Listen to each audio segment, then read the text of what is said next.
So I think everyone has the dream of being an astronaut when they're a little boy, right? The idea of being up in space, looking out on these beautiful panoramics and the cold, airless environments that you'd be working in, kind of having that different experience. And we thought, oh, what a great way to put the player in some really unique experiences.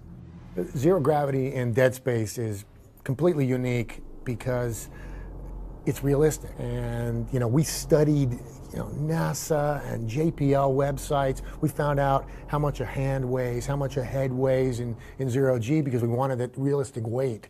And that was very, very important to the game. There are a few ways the gameplay in zero G works in dead space. There are places where Isaac is just in a vacuum. He's got air, but he can jump. He can jump across giant chasms, or he can walk on walls using his magnetic boots. At least 20% of the game is zero gravity. And in some places, you're in combat. In other places, you're, maybe walking around an area. But then, you have to jump from one area to another. Isaac's going to be faced with a number of challenges in zero G. Sometimes he's going to be in a completely hostile environment, out on the edge of a ship, being bombarded with hazards from the environment and having to manage his air supply. At other times, he'll be inside a ship, less worried about his air supply, but being overrun by the necromorphs. So going from gravity to zero G is different in different parts of the game.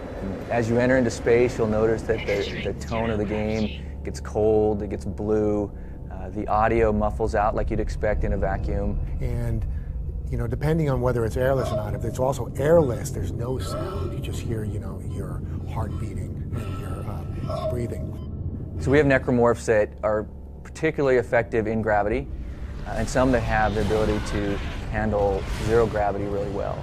From sort of a horror or terror angle, zero G is also a little different than regular gravity. The idea that an enemy can come from you at any angle, that the floor may become the ceiling, and the ceiling the floor at any point as you jump across these rooms. So I'm on the floor, and I jump to the ceiling.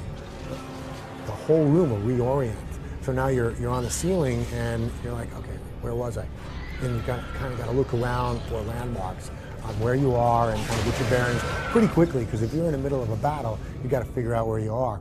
So you'll find that some of your strategies that you use in a gravity environment have to change when you get into an environment where you have leapers that are flying across the room at you. You can't outrun them. They can jump as far and as fast as you can. So the combat changes, and you have to learn to take advantage of that. My favorite moment in zero G was one of the first times that we actually, you walk into a room that's gravity, and you turn gravity off, and things start to float up in the air. I mean, all of a sudden you feel like you're in a completely different world. And that was the moment that we knew we had something special.